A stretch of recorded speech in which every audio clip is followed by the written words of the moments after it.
প্ৰস্তুতি মানে আমি মোটামুটি আজি 3 বছৰৰ পৰাই আমি ভোগালী বিহুৰ আগত গাঁৱত পাতিছিলোঁ। পিছত আমি এটা বিশেষ এটা কি লৈছিলোঁ আৰু কি প্ৰগ্ৰাম ল'লোঁ, যেনেকৈ অসম মেঘালয় সীমান্তৱৰ্তী অঞ্চল। সেইকাৰণে অসম মেঘালয় মিলি আজি 3 বছৰৰ পৰা এটা গ্ৰুপ বনোৱা হ'ল, মেঘাচাম বুলি নাম দিলোঁ। তাৰমানে সমন্বয়ৰ সৃষ্টি হ'ব, যিখিনি অসমীয়া সমাজ আছে অসম মেঘালয়ত সেইখিনিক লৈ মেঘাচাম গ্ৰুপে আজি 3 বছৰৰ পৰা এটা প্ৰচেষ্টা লৈছে ভোগালী বিহুত। তাৰমানে আমি গাঁৱত যেনেকৈ কৰিছিলোঁ ঠিক তেনেকৈ আমি গ্ৰুপে গোটেইখিনি মিলিয়ে আমি একেলগে কৰিম বুলি এটা প্ৰস্তুতি লৈ আমি 3 বছৰৰ পৰা আৰম্ভ কৰিছোঁ। প্ৰথম বছৰ যিহেতু চাইছে ড্ৰেগন বনাইছিলোঁ, দ্বিতীয় বছৰ যোৱাবাৰ আমি ঢোল বেপা জাপি বনাইছিলোঁ, এতিয়া অসমীয়া চানেকি হিচাপে। এইবাৰ আকৌ মিটিঙত হ'ল কি যে নহয়, বস্তুবিলাক অলপ পৰ্যায়ক্ৰমে বেলেগ কৰিব লাগে। যিবিলাক বস্তু সমাজৰ পৰা আমাৰ ওতঃপ্ৰোতভাৱে জড়িত হৈ আছিল, যিখন গৰু গাড়ী আমাৰ কৃষক সমাজতে হওক বা আমাৰ গাঁৱলীয়া যিকোনো মানুহৰ ক্ষেত্ৰতে হওক, গৰু গাড়ী খুব নিত্য প্ৰয়োজনীয় এটা বস্তু হৈ আছিল আগতে।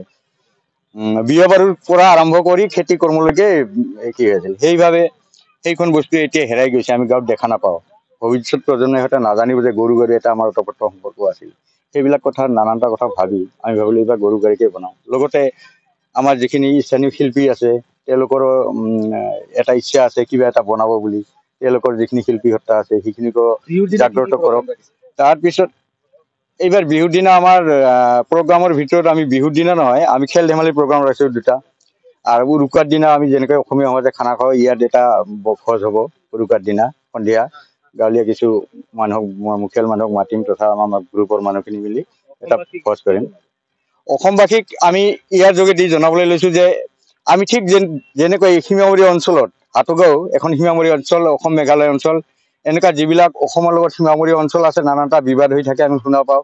সেই হিচাপে দুয়োপক্ষই মিলি এনে এটা কৰি গ্ৰুপ বনাওক যিবিলাকে এই ফেষ্টিভেলবিলাকত যেনেকৈ বিহু উৎসৱেই হওক বা কোনো অন্য উৎসৱ হওক, সেই উৎসৱত একেলগে মিলি যাতে এটা সমন্বয়ৰ এটা ভাৱ কঢ়িয়াই আনে, তাৰ বাবে সকলো অসমবাসীলৈ আহ্বান জনাইছোঁ আমাৰ এইখন ভেলাঘৰ থলীৰ পৰাই।